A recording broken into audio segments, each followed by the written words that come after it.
Hello, everyone. If you found yourself getting the wrong Pickard, consult with a doctor. After 24 hours of problems. All right, let's start the show. February 10th. Hold on, guys. I gotta get this call. Yeah, get that call. We'll go on hold and we'll discuss it. Calling me here. Mute. Perfect timing. Yes. Nope. He's back. All right. Me, okay. Okay, ready? February 10th? That is correct. By the way, Friday it might be broadcasting from what's the mountain called? Jack Frost Mountain. Oh, Jack Frost. Yeah. There's the group that the elementary school's off on Friday for an in-service day, which, as far as I understand, is just a day when all the teachers just go and drink. But so it's an in-service day on Friday, and so from there, so the school has a big trip to Jack Frost Mountain, and which is not, it's a pretty good mountain, pretty good ski mountain near here. It's it's one of my favorites actually. It's good if you have kids because there's a good couple good youth runs. You're a skier, Russ? No, I've skied a few times in my life. I've been to Great Gorge. I haven't been to Jack Frost. Mm-hmm. I don't even know if I currently own my own skis anymore. I bet you my dad still has them. I was okay. My dad was really good. Yeah. I was average. I was average to below average. Kevin, you're still muted. Yeah, Kevin is muted. I've never skied once in my life. The Sonny Bono death traumatized me. Huh. I mean, I was forced to ski because my wife's a good skier, really good skier. She was a ski patrol skier, like out in Tahoe, and she lived out there, so she's the real deal. She went with her buddies last week from work, and they'll just go and shoot the mountains. But I'm just not in that level, and I'm in the medium range level. Kevin, have you skied? Yeah, I have skied, but it's been a very, very long time. But when I was younger, I went skiing. There's, in Michigan we have a few, Mount Brighton and Pine. Okay. When I was younger is where everybody skied, but I wouldn't consider myself even close to being an average skier. So, but there are good skiers. There are good skiers in Michigan for sure. Oh yeah, no, it's pretty funny how where we live, Russ, we have really good ski mountains 5 hours away. You can drive to Vermont. Yeah. And get, and my wife lived in San Jose, and you go 5 hours from there, and you're in Tahoe, which is great skiing. But it's so funny to her, to go to Tahoe was such a normal thing they did every weekend. For us to drive to Vermont feels like it's an unbelievably long task. It's weird how distances are so close in the Northeast, and we're so used to anything more than an hour is just. Why would you go more than an hour when you have New York an hour and a half north of here, right?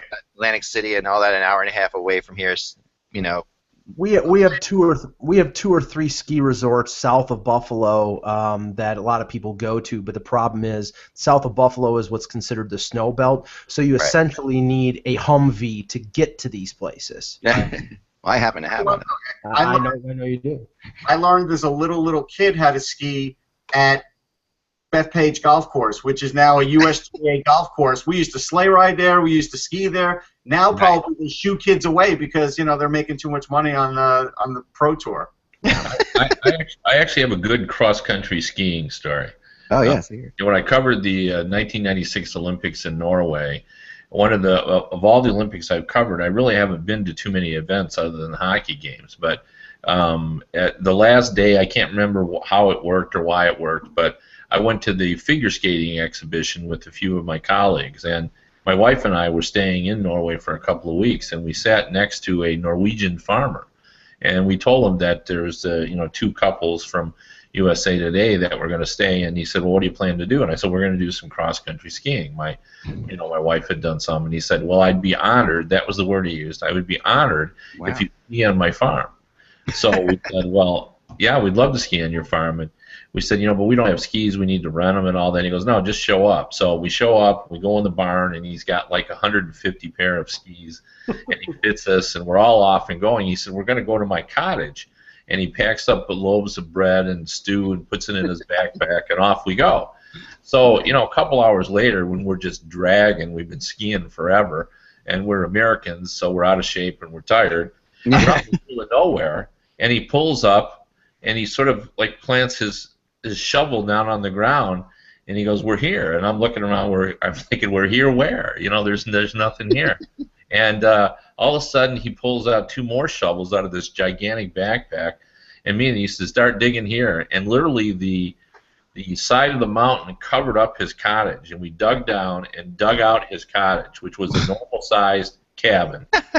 and we dug it out, and we got through the door, and he put the stew on and cooked the bread. And that's amazing. And that that was my day. It was one of the most remarkable days I've ever had in my life. But we literally, you couldn't see the cottage when we got there. That's amazing. We skied over the cottage, and then we dug down. That's awesome. I love that. You don't get that in Pennsylvania. But no. That's amazing. Wow. That's a good story. Jeez. I love Norway, too. Our honeymoon was in Norway. I'm a big Norway fan. That's awesome. All right, let's start here. February 10th. It's 1/11. No. February 10th. What order are we doing? Me, Russ, Kevin, and Josh? Yeah. Yes. Mike, Russ, Kevin, Josh. Hello, Hockey World. It's February 10th, 2015. I'm Michael Agello. I'm Russ Cohen from Sportsology. I'm Kevin Allen of USA Today Sports. I'm Josh Schirmer. And I am Eklund, and you're watching the HockeyBuzzCast on HockeyBuzz.com. This is the podcast where we come to you Monday through Friday at 1 o'clock to sort of get you filled in, so you don't have to pay attention to anything else but your work and your other things you have to do. So the hockey doesn't become a distraction for you, which is probably why you follow it. But anyway, let's just start here today with I wanted to start right off the bat because we haven't had Russ on since the Lundqvist thing went down. So I wanted to start with Lundqvist with you, Russ, to hear your kind of take on this whole thing. Well, I've had to get schooled on thoracic situations and surgeries and blood clots and nerves and yep. You don't realize the Rangers, I guess, when they initially sent out the statement, because they're just talking to their trainers, they didn't realize that they sort of alarmed the fan base because there's only like a couple of injuries you could have in your throat. I thought there were a lot more, but there's really only a couple. And okay. I guess the reason they didn't pick up on the blood clotting potential was because they had to get a second MRI. So I don't fault the Rangers staff at all. And Lundqvist is tough, right? He's always going to try and play through everything. He's admitted that, and we know that. But I have to tell you, I don't think he comes back in 3 weeks. I think it's much longer. I think it's going to linger a little bit because, again, I think at that 3-week period he's going to get reevaluated and sort of see how this damage is looking, because they say it's sort of like a strained blood vessel, and like, I don't know, is that semantics? It could be. So yeah. Not being a doctor, I'm going by a lot of what other people say happens to regular people in that situation. It seems like it'll go longer. Mm-hmm. He's still probably going to make the playoffs, but I still would say there's a percentage chance, a very small one, that we don't see him. But right now I do think he'll make it. Okay. Let me ask Dr. Cohen a question. My mother would love you now. There. Russ. Fulfillment of all the prophecies, Russ. We finally made it. We were talking on the last couple of webcasts about the possibility, and based on what you just said, it sounds like, Glenn Sather might have to go out and find himself a backup goaltender. Now, I know that they can put Lundqvist on long-term injury. That's $8.5 million prorated. But then when he comes back, it goes right back on the cap. So it's not like they can go out and trade for an $8 million goaltender. But they might be able to buy themselves enough room to be able to get a goaltender who's relatively inexpensive. And the name that we floated was Jonas Enroth from the Sabres. The question is, I saw Larry Brooks' column yesterday talking about them trading for Santorelli, and according to him, they only have $1.25 million in cap room. Right now, what's more important, them getting a backup goaltender or another goaltender, or them getting... I don't know. You guys always seem to think a backup goaltender is not important on this show. I'll just throw this out there. I think Santorelli getting a third or fourth liner that might play 12 minutes a game is way more important than insurance for the playoffs of a backup. No, they need the backup. I mean, obviously, here's the thing, and I was on New York radio on Sunday, and the Rangers should have sort of looked in the rearview mirror many, many years ago when guys like Jack Campbell and other guys were there available to be drafted, and they finally went heavy on the draft last year for a goalie. And the fact is, now that they don't really have like that 4-year, 5-year rookie who could maybe be a really good backup. They have Mackenzie Skapski, who is really unproven, and he's 20 years old. And do you really want to put him into the most? And I spoke to a good friend the other day, a legendary guy in the business, who said this is the most important time of the year. So now we see that Talbot's playing okay. He's not a number one in my eyes. And they're hemorrhaging points now, and they're maybe going to continue to hemorrhage them, although I think they should beat the Leafs because it's the Leafs. But at the end of the day, how many games can you play Talbot in a row? I mean, he's only played like 35 pro games. He's never played more than once back-to-back on the NHL level, and now he's probably going to have to play at least those first 10 in a row because you can't get another goalie until 10 until you can put Lundqvist on the IR. And so then what do you do, right? I mean, are you going to put Skapski in even one of those? I don't know. I think games are going to get so tight that they're going to have to get somebody. I said they should get Jason LaBarbera because he's $750 if Anaheim would actually trade him, which now they might not because of Anderson being back on the IR. Probably not going to happen. Enroth is a good option. Enroth probably will be a little pricey, but at the end of the day, I believe Talbot's only on a 1-year deal. I think you can get Enroth for not too much, honestly. He's $1.25 million. What are your thoughts, Kev, on that? Do you think? Get him. Well, you know that I feel they won't get a goalie unless they know or told that this is going to be a long-term thing. If they think it really is going to be 3 or 4 weeks, I think they'll ride it out. Because you're taking in a contract, it just pollutes your economics at that point. And they do need a guy like Sandarelli. But it is tricky because I acknowledge that if you get to that point right before the trade deadline and you don't know where Lundqvist is, then I think you have to make that deal. And by then there'll be enough cap space with the long-term IR. They should be able to get a guy. I'm not sure Enroth is the guy that I would be the guy would be my top priority. I don't know who it would be. I'd have to take a look at the availability and stuff. But Enroth doesn't have playoff experience either. So to me that's not a good choice. Well, the funny thing is that you look at the teams that are well out of the playoff race right now. Arizona has started Mike Smith every game since they got rid of Devin Dubnyk, and I don't even know who their backup is, but it's not anybody with any kind of experience. Ben Scrivens went down with a hamstring injury yesterday in the win over New Jersey, so all they have is Victor Fast. And so the number of goaltenders out there in terms of the Rangers going out and getting somebody inexpensive yet experienced, the window is very small. So I mean, they may have to trade somebody to open up room to bring in the goaltender, or maybe make a maybe a James Reimer is available in Toronto and they make a deal along with Santarelli, something of that effect. But it's not an easily cap-wise. That would be. The tough thing is they've got to get somebody who costs nothing because they're right up against the cap. Yeah. So they're in a real spot unless they're going to give away cap money.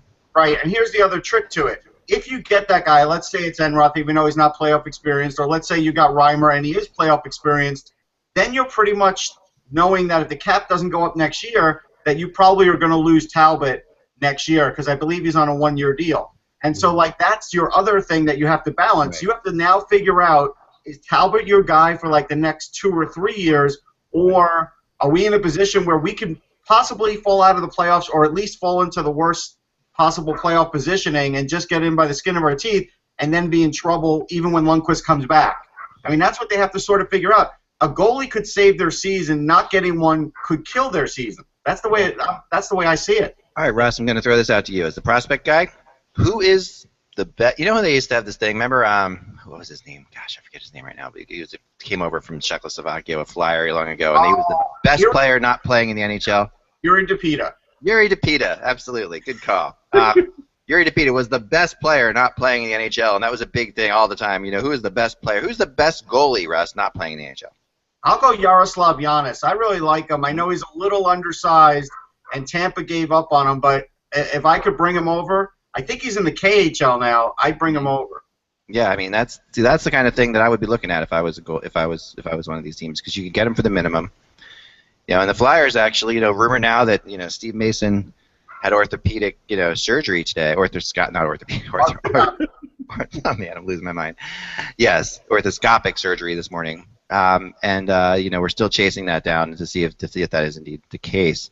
I ordered a pair of arthroscopic shoes. Yes, and orthopedic, yeah, whatever. Anyway, so orthoscopic surgery. So there's another goalie now.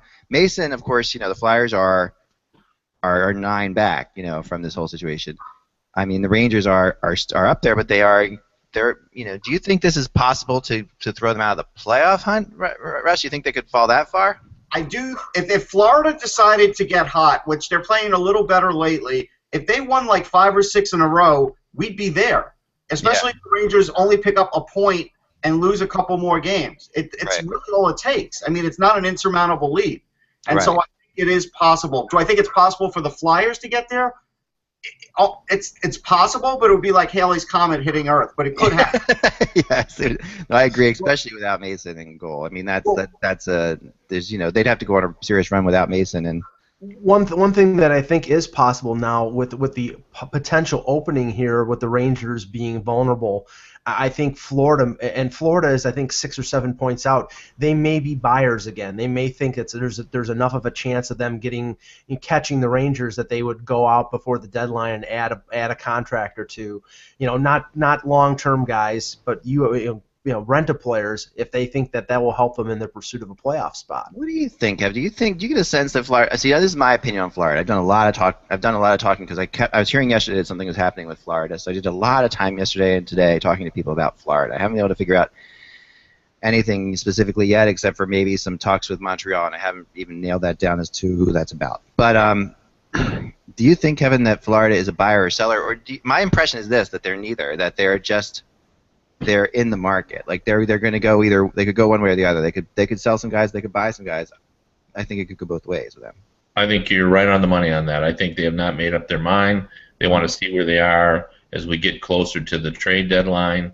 And I think the Dallas Stars are right in the same. Yeah. I mean, if the Dallas Stars fall out of it, they've got some interesting guys. Eric Cole, for example. His best years are behind him. But if you're a team trying to make the playoffs and you're anticipating a playoff series, he's a guy that a power forward type player who's got plenty of experience. So I think Florida is one of the more interesting teams because they have a few guys, Fleischman among them, who I think teams would be intrigued with if they decide to sell. On the other hand, if they could get close to the Rangers, if they could get on a run, I think they'd be looking for offensive guys to try to jumpstart their offense. I think they're very pleased with their defense, and obviously everybody loves their goaltending now. I don't think that decision has been made in Florida. I agree with you completely. Yeah, and I'll tell you what I would like to see for the NHL's sake: a Florida-Tampa first-round series, because I think that would be phenomenal this year, especially. I mean, those teams. It's funny when you talk to them; they really don't have a rivalry. There really is no rivalry between those two teams, which is really something that disappoints the NHL. Obviously, you put another team in Florida, you would think they would have a rivalry. But there's really no hatred because they've never both been good at the same time, and they've never played in the playoffs against each other, right? Well, so Florida's only been good one time, and exactly, without making the playoffs. So yeah, no, and exactly it. But if they were to meet in the first round with Tampa being the top of the Eastern Conference and Florida being the last seed in the Eastern Conference. And with Luongo, anything's possible. I think that could be a hell of a time. That could be a really fun series.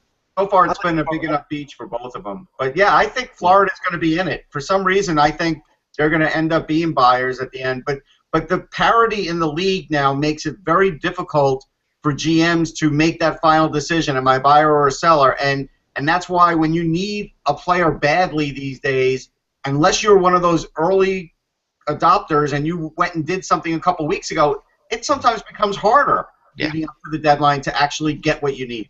Yeah. First of all, I volunteer to cover that series, Florida, Tampa. Yeah, that's not a bad one to cover.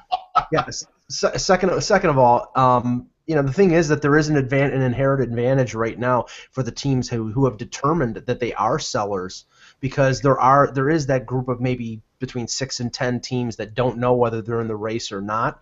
That's why I think Buffalo, Toronto, Arizona, maybe one or two others, if they start to make their moves a little early, make preemptive strikes. I think they have a chance of getting more of a return than they do closer to the deadline when some of these other teams may have jumped into the market. Yeah. Now, Kevin, you were way ahead of this thing, but I'm going to give you props now because I believe one of these teams that's going to make it is the Minnesota Wild. And not just because they've won 6 in a row, but because of the way they're winning and the confidence they're starting to play with again. Yeah, and it's really phenomenal that it's all come from Dubnyk. Isn't it incredible? I mean, it is really something. Because I wasn't sold on that was the right choice for them. But he had played well this season, and when they looked at his, it's funny, but some people just say, well, numbers are numbers, but numbers don't lie, and his numbers said that historically he was better than what the Minnesota Wild had in terms of save percentage and goals against average, and he's come in and, as you said, changed the confidence level of this team. Like when you watch them play, suddenly they're playing like they're a front-running team instead of a team that's chasing for the playoff spot. They're they're playing that typical Minnesota Wild hockey where they don't give up a lot of scoring chances, and when they do give up one, Dubnyk's been there to make the save. I said earlier on that Perron was the best early acquisition, but it could end up being him. I mean, hard to argue right now, Dubnyk. Yeah. Yeah, because obviously the pay Perron to serve as the winger for Crosby, and that was a important fit. But Dubnyk may have saved the Minnesota Wild's playoffs. But saying that, they're not there yet. It's a fight to try to get in, and the Dallas Stars are right there as well. Who's going to give ground? Is it going to be Winnipeg? And boy, that would be disastrous if the Jets, don't get in, or who else is going to fall. Yeah, I mean, and Colorado's coming on too, and then that's another one. These teams are coming on, and it's really a race, and the West is so much more interesting than the East right now, just on all levels. And the point that you made yesterday, Kevin, regarding a number of teams, but Winnipeg specifically, I mean, they're going to have the cap room cleared for Evander Kane because he's out for the season. He's on IR with the shoulder surgery. But the thing is, they have a budget, and it's not like they can go out and spend that $5.25 million or want to spend that money on somebody else to replace him. They're still paying Kane, and they maybe don't have a couple $1 million to spend on a replacement for him. So that sort of puts them in a situation where they have a lot of depth, a lot of prospects, tons of prospects. But the call up for Evander Kane was former Devil draft pick Patrice Cormier, and it doesn't seem like they want to bring up any of these other prospects right now, or they think that they're ready. So there's I wouldn't go so far as to say that. I'll preview this. We have Kevin Cheverday on our Hockey Prospect show this week. Oh, nice. And while we don't talk about the regular season, we did talk about his prospects. And so while I'm not going to speculate on who he might want to bring up, he didn't talk about bringing anybody up, but he was pretty glowing about a few, which made me think it's possible that one could come up. Mm-hmm.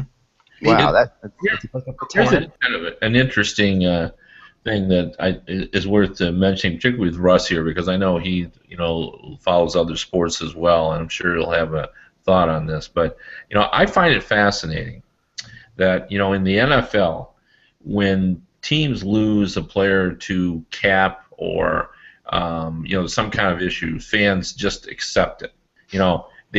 Your top player leaves, it's a cap problem, he's washed out, and fans say, well, what are you going to do? It's the cap. You got to live with it. It's, what are you going to do? They're not angry over it. When it happens in the NHL, they're all over management. Like, well, why didn't you go to the cap? And it's one of these budget things. If a team says this is what we can afford to pay, fans get mad if they don't go to the cap. Like, they get mad at the Islanders for not going to the cap, even though that doesn't make any sense. And I find it fascinating. I wonder how the NFL has been able to sort of get away with that. And the NHL,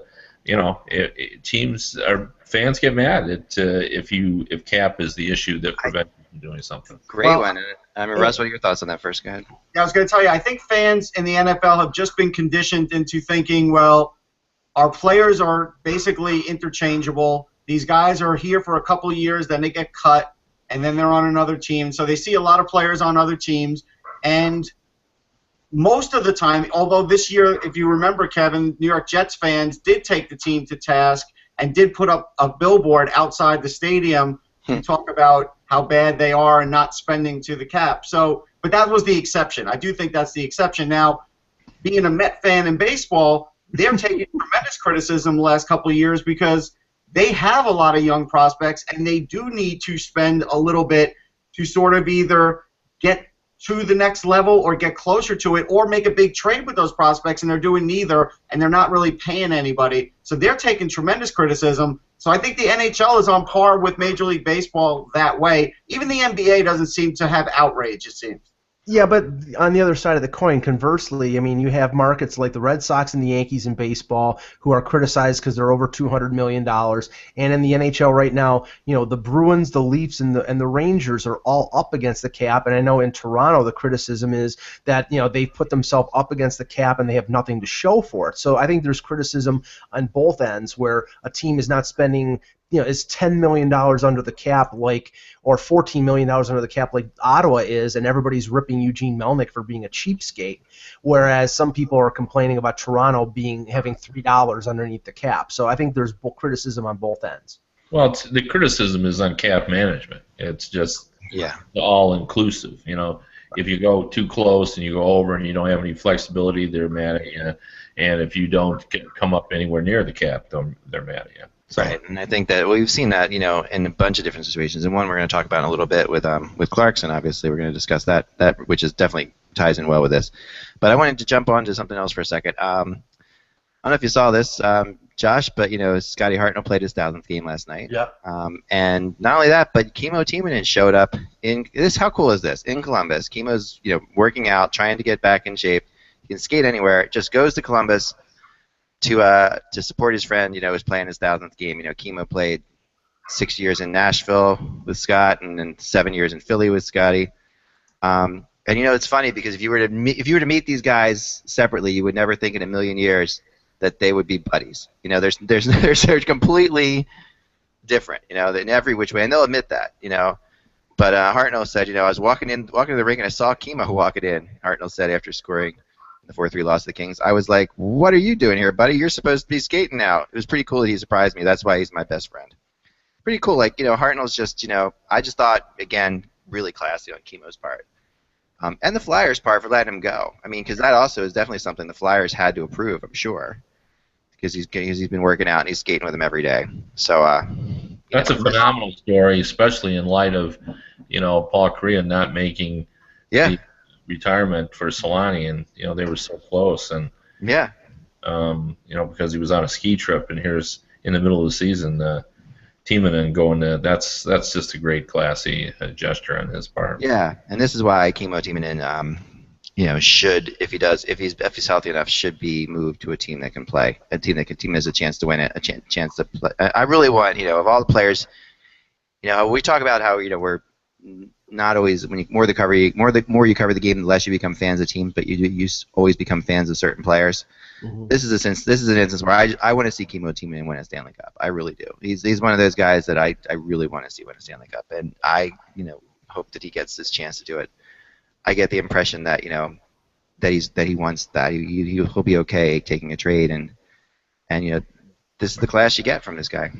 You know, he's top notch. I mean, he's not like him and Timo or Solani are close. Timonen and Solani are very tight with each other. You're very tight friends, and very similar personality-wise. Timonen's a lot more your standard Finn, you know, a little bit quieter, a little bit darker. Whereas Timo's really out there, you know, more you know, happy-go-lucky. But well, there are plenty of teams out there right now who could take a veteran defenseman making $2 million if he proves that he's healthy.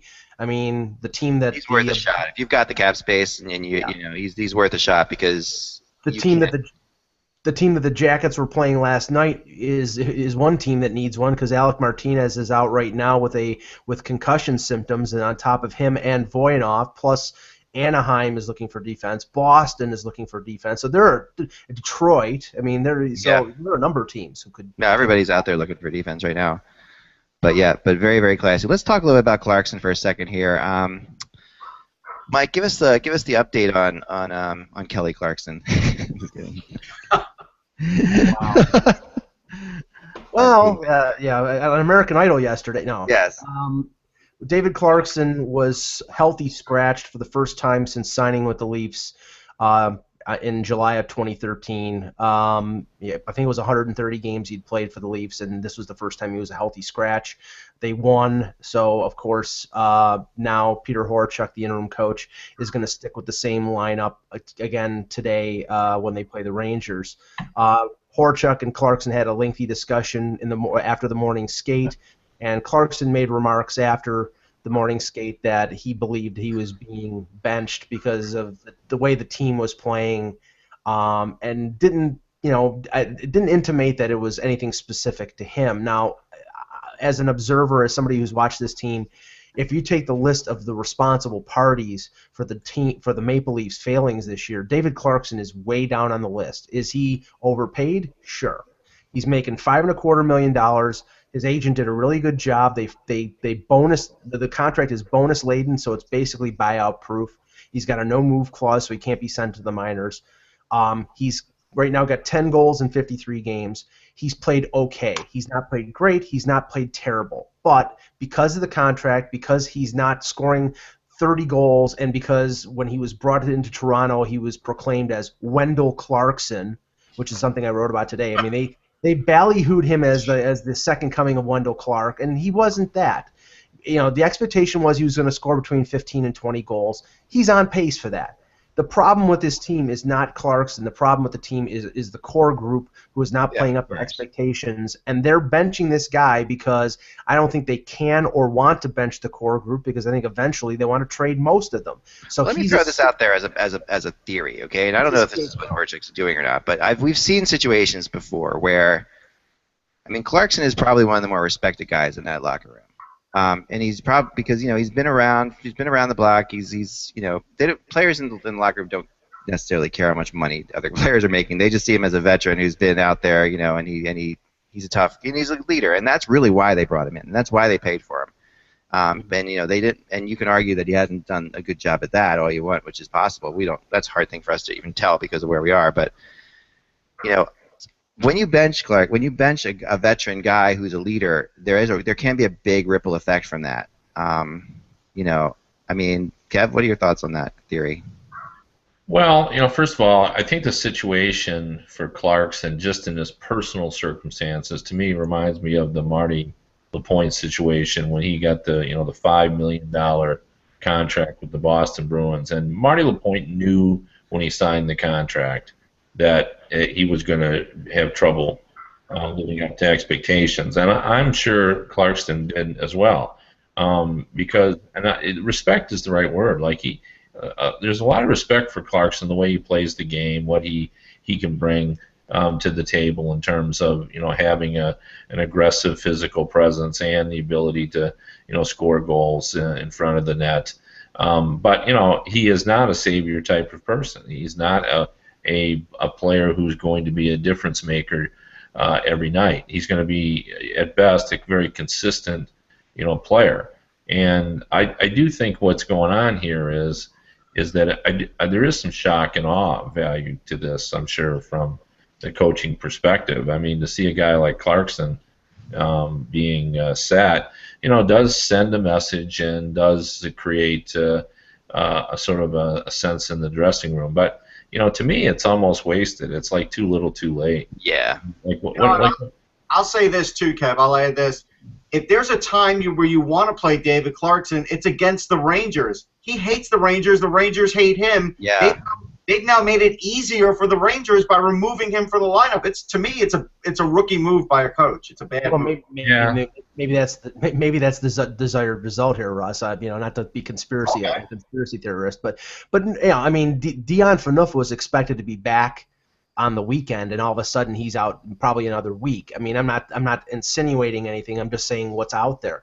But the thing is that Clarkson is going nowhere. The contract, if they tried to buy him out at the end of this year, it would be almost a $5 million cap hit for the first 5 years of a 10-year buyout. So that's not happening. He's got a no-move clause, and unless they're trying to, shame him or embarrass him to waive the no-move clause so they can trade him someplace else, they're not going to trade him. So he's going to be here. The only thing I can think of is that the guys that they may want to move, when we've talked about Kessel, we've talked about Phaneuf, if they bench them, that they would react terribly, or it would knock down their value, the perception out there that, teams would not give them as much because you're benching the guy. I don't know what it is. All I know is in terms of who deserves to be sat for a game or two, if you tell me that, Nazem Kadri, after giving away the puck as many times as he did, or Phil Kessel with his laziness on the ice, doesn't deserve to be sat in favor or instead of David Clarkson, I would have an argument with you. Yeah, I mean it's a really tough. It's good, go ahead, Kevin. Well, it's just too late to make points for this team, unless it is too late to make this kind of a statement. I would agree with it if you're bringing and benching 5 veterans and bringing up 5 kids. That makes sense. The season's lost. Let's see what these kids can do. But that's not what's happening here. They're trying to make a point, and there's no reason to at this point. And I mean, obviously, I know what Mike is saying. If you were hoping to trade those guys. You want them playing. You're not going to trade David Clarkson. So you want if you hope to trade Phil Kessel, you want him playing so that the GMs can come in and look at him, see where his game is at, so forth. So that that there is some logic to that, but I don't get it. Yeah, I don't get it either. Let's go to. I've got one quick question for everybody, and then Josh has a thing we're going to talk about.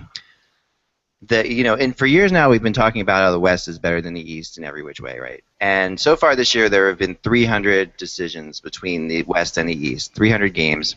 I would like each of you to guess how many games the West has won versus the East, and just it can be any number obviously between 1 and 300. But how many games the West has won versus the East this year? Now I'm gonna call this. I'm gonna just call this winning and losing, just straight up. There's a winner and a loser. If you win the shootout, you win. You lose the shootout, you lose. So there's one team with this many wins. There's one team with this many wins, and there's no overtime losses, ties, or anything like that. This is just straight up 300 games. How many? Josh, you want to try going first on this one? I'll say one. No, I'll say 72. So the West is 172, and the East is 228. 228. Is that where you're going, just the Josh? Yeah. Okay, I'll change it. 172. Come on, stick with that. You're gonna lose. All right, Kevin. What are your thoughts? 300. Okay, so I'm guessing at 300 games, how many games the West has won? Yes. Okay, I'm going to go 162, 138. 160. Okay, yeah. So 162, and the East is 138. You're saying, okay? So, yeah. Mike. Yeah, I'll go a little higher than that. I'll say 170 to 130. Okay, Russ. I'll go 150, 150. Ooh, Russ is reading my psychology of this whole thing. I can tell. Russ is the closest. It's 148 for the West, 142. For the East, which is actually a total of 290, and I'm sorry about that, but it is it was not 300, but it's 148 to 142. All right. Do I win the showcase? What was that? Do I win the showcase? Do I get the showcase? I will send you this. You get a case of tasty cakes. Yes, this is. I'll get it out for you later, but I have an inflatable gift for you, Russ. Oi! Jeez. Wait a second. Is this from Josh's porn convention? Don't worry, this is safe. I'll send you this inflatable rocket. Okay, I've got this inflatable rocket, Russ. I'm going to send to you. Okay, great. All right, this is from the video game Portal, and you will have it in your home soon. I'll throw it over there. All right, so there you go. Sorry, Josh. Right, so 148. All right, so that's pretty interesting, isn't it? I mean, that's almost 6 points better the West is than the East. I don't know. That surprised me. It didn't surprise me. I thought it was pretty even this year. I did. And the weird thing about this is how this is happening too, which we all agree that there are better teams in the West, I think, in general, but there are also worse teams in the West, right? And and some of the better teams in the West don't play particularly well against the East as well. So there's some interesting things there that are going on. So anyway, yep, that's the story there. So Josh, what do you have? Yes, wanted to point out, well, we all know of the terrible weather that's been going on out in the Northeast. There was talk of possibly the Dallas Stars Boston Bruins game today being postponed and moved to a different date since apparently the train has been shut down in Boston. and roads are terrible. And even I think the mayor's even said, if you don't have to leave your house, don't leave your house. Yeah, it's anarchy up there. They're throwing tea in the river and everything. Well, the NHL has just sent out a press release saying that the NHL has advised that due to scheduling issues that don't allow for an alternate date, Stars Bruins will be played as scheduled tonight. Screw you, fans. Exactly. So if you look at Twitter right now, screw you NHL, you don't care about us, Bruins are greedy, blah, blah, blah. Like, there's messages. Right? There's another problem here, and that's the Bean Pot already got rescheduled. Yes. For the 23rd, so that now removes a date, plus concerts. It may not be that possible. Yeah, it's probably not. I mean, it really is. Come on. The NHL, the San Jose Buffalo played basically in front of about 6 people in Buffalo during the storm earlier. Yeah. Now this game, and we know Florida, they never play in front of anybody. Hey, let's play 2. Yeah, right. Let's have a doubleheader. Afternoon and night game in hockey. We've never seen it. Maybe they should play the game in San Jose. Why not? Would you be open to something like that? Neutral site, Nebraska, or something like that. Doubleheader in hockey? Would you be up for that? I am. I'd be up for it, and the players would probably be up for it too. I bet you they would do it. I bet they could do it. Afternoon and night game. Could they do it, Russ? Yeah, sure. I mean, they've done it in baseball. I covered the Yankees Mets when they did it, although it was a close trip. If you're just talking about a plane flight, you start the early game at like 11 or 12 o'clock. You give them time in between. They take a shuttle and do it again. Yeah, I would be up for it. I think the NHLPA would never allow it. But Josh, go ahead. Yeah, I mean, I just there's a lot of angry fans about what's going on right now with this whole game not being postponed. Apparently, people are thinking that there's not going to be anyone in the seats. Well, I'm sure there'll be people that drive in, but some are asking why not free parking at least, or some kind of concession for. There's no concession. If you can make it, go. And if you can't, tough luck. Like, what is wrong with you? Free hot dogs, free pie. I'm with you. I took a date one time to see the Flyers play the LA Kings. It was a blizzard. I took her there because I wanted her to see Wayne Gretzky at some point. Wayne Gretzky was still in the Kings, and the game got canceled after the first period when they had a hole in the ceiling. Remember this game at the Spectrum during one of these blizzards?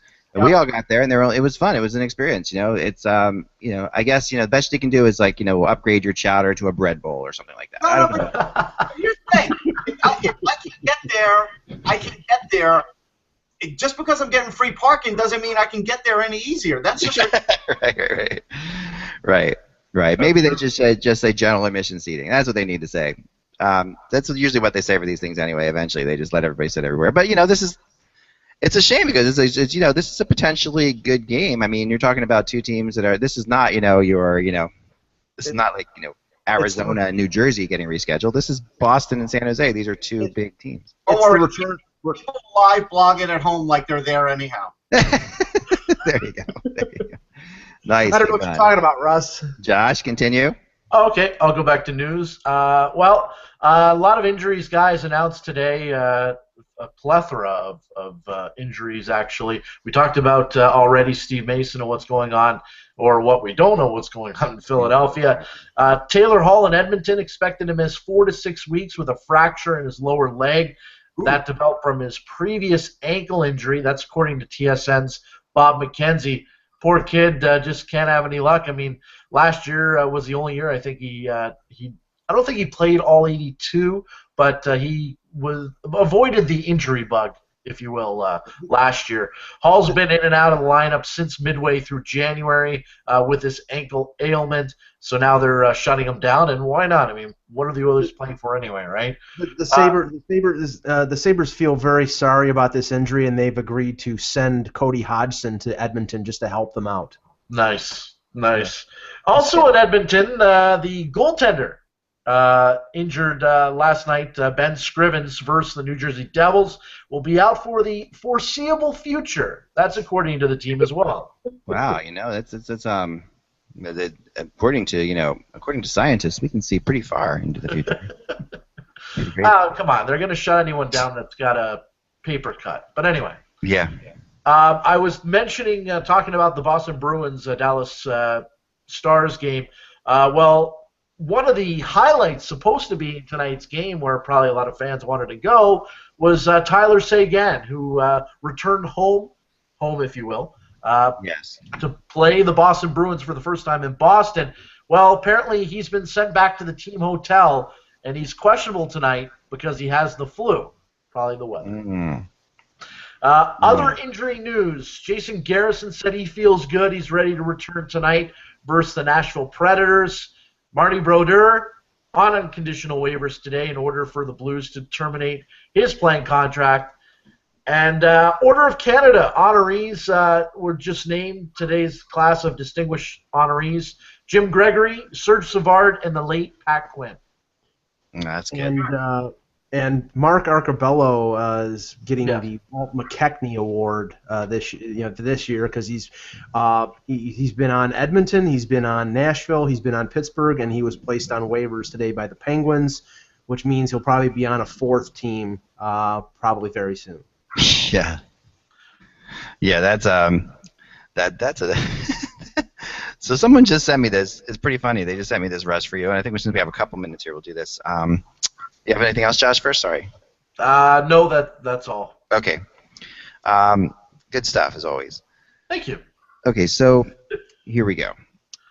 Someone claims, Russ, that Justin Falk is the best defenseman that the Carolina Hurricanes have ever drafted. Thoughts? Let me think about that for a minute. They wanted this question to be asked to you. So, yes, I'm thinking. I would agree with that. I do. I totally agree with that. He's not like a stonewall great defender, but his open two-way game is good enough, and his offense is tremendous. And so, yeah, I would agree with that.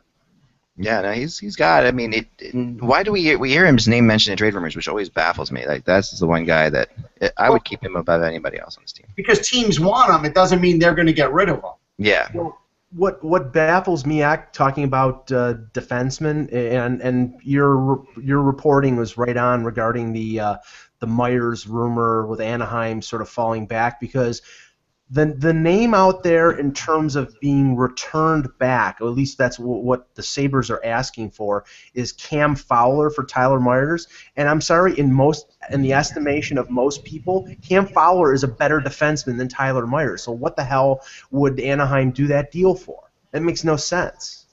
Yeah. Well, I'll tell you, that falls back on the Cam Fowler is not tough enough list, and maybe they're going to make Tyler Myers tougher.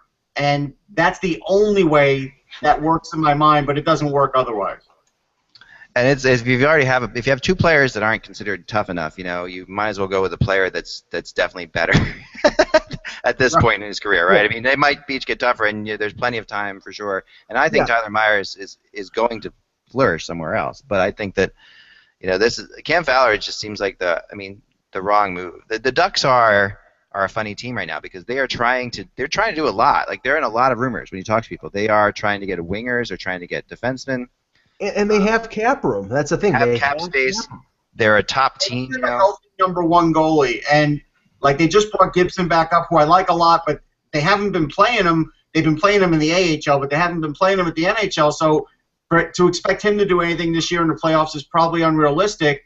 I think they've sort of, this goalie thing has sort of killed them, and I don't know if anything's going to really rebound them, to be honest. It's definitely killed them, and I agree with you. And that's what I find that it feels like they're ignoring, like they're the whole thing. I mean, they're not ignoring it, but going with Brizgalov again, it just comes back to my old, my same argument. And I don't think, by the way, that Carter Hutton sucks. At all. I like Carter Hutton as a player, but this comes back to my argument that if you're a contending team, you need a backup goalie who can win you a couple games, or has shown he can win a couple games in the playoffs in a situation that you're, and not somebody who's going to take you to the promised land, but somebody who can fill in for sure. And are we saying that Anaheim is in the market for a goaltender, that they have three goalies, but they still don't have the number of the guy? No. I'm saying if you have three goalies, you have none. Right. Yeah, that's usually true, right? And that's like, scoring by committee means your team's not scoring. Don't have it. Right. I've always believed that. That's the one line I've never bought into. Scoring by committee is a bad thing. Josh? Yeah, one other thing I want to bring up with you guys, a little piece that got brought up to me here. Apparently, during intermission of the WHL Vancouver broadcast on Team 1410 last night, Canucks GM Jim Benning said that his club would be interested in acquiring Evander Kane. Now, the transcript basically asked him how busy he's going to be. He said it's hard to say. I talked to other GMs, and there's some uncertainty next year with the Canadian dollar, where the salary cap's going to go. I think that's going to have an impact on how many deals are made. But we do things to make our team better now and in the future. Then we're going to look at them, and we'll see where it goes. Then TSN asked, any Evander Kane, his name out there, would that be interested? Would you guys be interested in Evander at all if you had the opportunity? Benning said, end quote, we can't really talk about other teams' players. But, yes, we would be interested for sure. Yeah, that's. I think that's your general. I mean, GMs really are the worst people to talk to this time of year, for a quote. Yeah. I mean, there's no question that GMs aren't going to tell you a single thing. They're all going to say if they can make their team better, they will. They're all going to say there's not a lot going on out there. They're all going to say, that everybody wants something for nothing, and then they're going to say if they can make your team better. And then your next question should be, do you want something for nothing? Yeah. Yeah. I mean, GMs are all in the same boat. But he's going to get in trouble, is he not, for that? No, not at all. I mean, all he's saying is if he's just being honest. I mean, any general manager in the league is going to say the same thing if they're asked the question. What about Ron Wilson's comments about it's not a Ron Wilson. Yeah. He referenced the Sedins and on Toronto radio and basically said, well, we're in on them, and it wasn't even July 1st yet. So yeah. But let me just say that just shows he's interested. Right. I mean, Shovel Day Off right now is playing the party line when it comes to asking what they want for Evander Kane, which it's the typical young roster player, prospect, and number one pick. And nobody, even the teams that are out of the playoff race, who are going to give that up for Evander Kane with the question marks that are in front of him. Mm-hmm. Maybe during the summer when everybody can bid on him, you can drive the price up to that. But I don't think a team like Buffalo or Arizona or whoever's interested in Kane is going to pay that kind of price right now for not an unproven commodity, but an unknown factor. Yeah. No, it's not going to happen. I'm going to tell you, I can't see more than a prospect and a second or third round pick for Kane. He is a big risk. Right. And we all know where he's a risk, and we know why he's a risk. And at the end of the day, there'll be teams that won't want to bring him in because they'll think that he'll be bad for their locker room. So I think that's going to eliminate 5, 6, 7 teams right out of the gate. And then there's going to be other teams that are going to worry about, hey, how is this guy going to react in our city? I don't think that's out of line to say that. I don't know. This would be a good good bet to take up with you, Russ, because I think he's going to get more than that.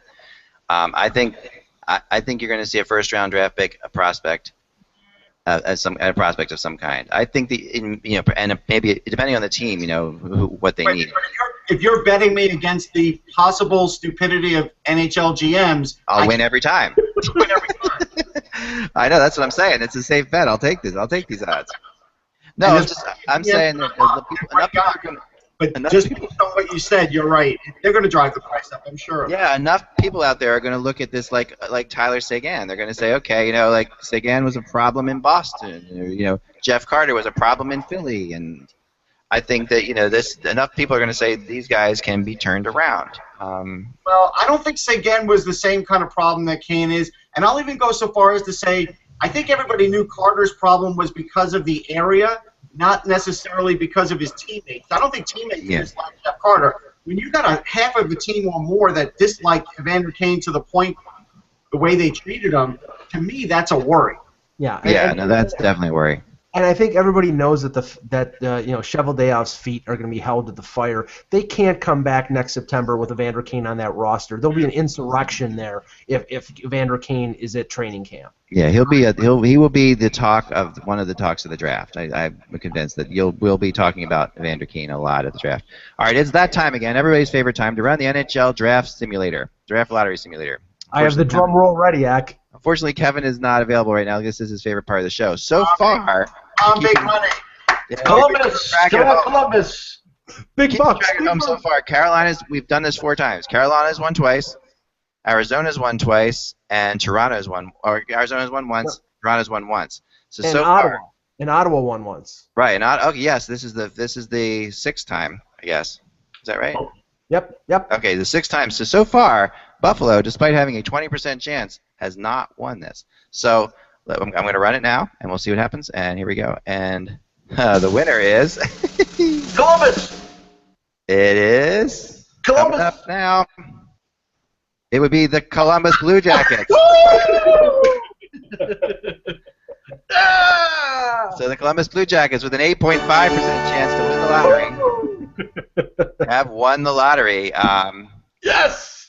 Crazy. So so that's Connor McDavid heading to Columbus. Woo!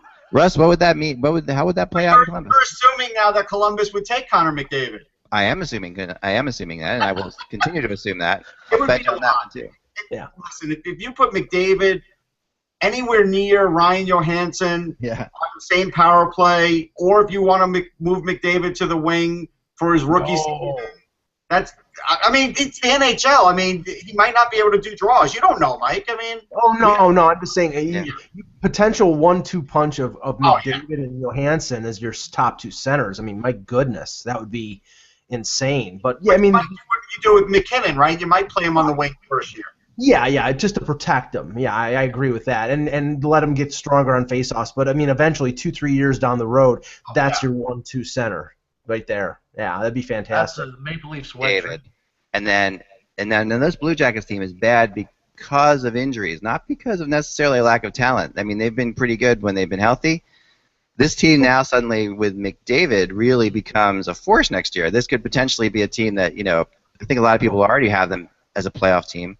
Well, Ryan Murray's really been dogged by injuries. He's on the IR again. So I mean, there's a kid with a lot of talent, and I thought he was going to have a really big year this year, but he just cannot shake off the injury bug. I really wonder how this will play out. I'll give you one more too.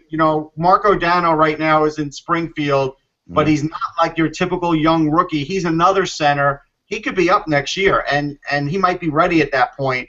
That's another center for that team. I mean, Brandon Dubinsky, I guess he still remains one of your top centers, and Dano maybe has to start out in the third or fourth line center spot. Yeah, it's not bad. Center-wise, that's a strong team. It's a nice problem. Yeah, no, they remind me a little bit of this will be very similar to Colorado, a couple years ago when Colorado gets the first pick, but wasn't that terrible, and then suddenly comes in the next season, they win the Central. I mean, they, and now they're back to not winning the Central, but just touch on that for 2 seconds. If you look at the progression of Seth Jones right now, and I think McKinnon is a really good young player, and he's going to be great, but look at Colorado and their problems on defense. I still think Seth Jones may have been the better pick for them because their weakness was on the blue line. Right. I still disagree. And Kevin's back. But Kevin, today the lottery simulator found the Columbus Blue Jackets winning the lottery. Oh, and Josh is happy. So Josh is happy. And the Sabres now have still not. We figured out this is the 6th time we've done it. Yet to win this thing. When we're ready, I have some more news here that just popped up. Okay.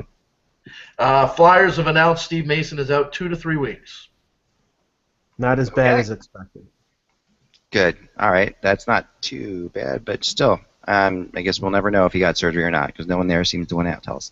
All right. So that's the Blue Jackets. But yeah, I mean, Kevin, I was saying the Blue Jackets get him. They're suddenly they get healthy. They get Connor McDavid. That's suddenly a team that's a playoff. Well, team. McDavid and Johansson. I mean, that's a real good 1-2 center combination. And we all like where the Blue Jackets are at. I mean, McDavid is gonna cure woes for whoever gets him. I mean, like no matter who we plug him in, we're gonna say, oh boy, that looks good with their group of young players.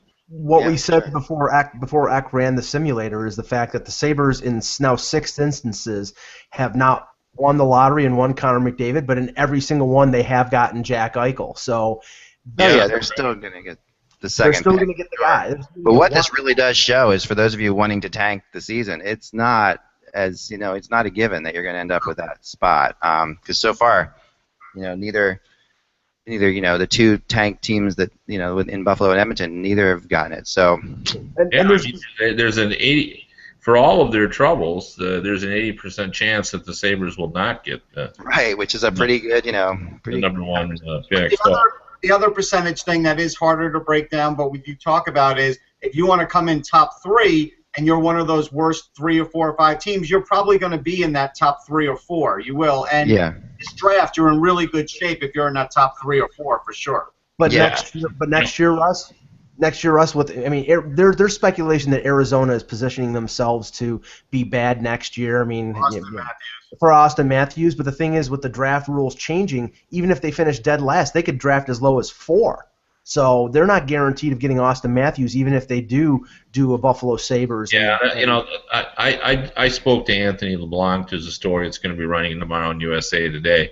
They're doing a change on the fly, a reset as opposed to a rebuild. Right. So they're not thinking about Austin Matthews. Yeah, they are thinking a little bit, I'm sure, about the 3rd or 4th pick in this year's draft. Sure. But they got Ty Domi and Samuelson. Yeah, Max Domi will play for them next year, I'm sure. Yeah, and they got the other guy they drafted last year. Help me out, Russ. I'm drawing a blank. Anyway, they've got 3 or 4 guys they like. Botker is still young. Ekman Larson is still young. So they think, like LeBlanc said, he's been walking the concourse, and the question is will we be a better team next season? And he said, I'm telling people I believe we will be. He thinks they'll be okay next year. Like, the 4 guys they're going to trade, they're going to trade Moss and Vermette and maybe Yandel. Maybe Yandel, but they might wait till the summer on him. The guy you were thinking. Yeah, that could be. Yeah. He's further away, though. Yeah, no, they're not expecting him next year, but I'm just saying they have some guys coming. But anyway, the point is, I got no indication whatsoever, especially when you consider their situation where they're still trying to win fans, that this is going to be a long-term rebuild. I think the characterization of it, them calling it a reset, is more than just a PR move. I think that's what they really think, that it'll be a short-term deal. Which would feed into what Eck reported yesterday about them being open about bringing, somebody who's a quality player right now, to bring them in over the summer to help them in terms of not just being, a bottom feeder, but having some excitement and getting that fan base to come into. If they traded for Phil Kessel would score 35 to 40 goals. That would be something to come and see every day. Yeah. Yeah, if they could afford it. I mean, that's a tough price. But that's all the time we have, guys, for today. But great show as always. Thank you so much, Russ, for joining us. Thank you. Game of the night tonight, guys, I think is Nashville-Tampa. Really, that's going to be a heck of a game. I mean, that's the potential Stanley Cup final the NHL would hate. But not just. I mean, that's definitely 2 teams in smaller markets. The NHL has been lucky the last couple of years with big market Stanley Cup finals. But that would. I would love to see a Tampa Nashville Stanley Cup final. They've been 2 really good teams. So that's a team. That's the game to watch tonight. Steve doesn't want to see that. Yeah. NBC probably doesn't want to see that. But guys, remember, without the buzz, it's just hockey. We'll talk to you soon.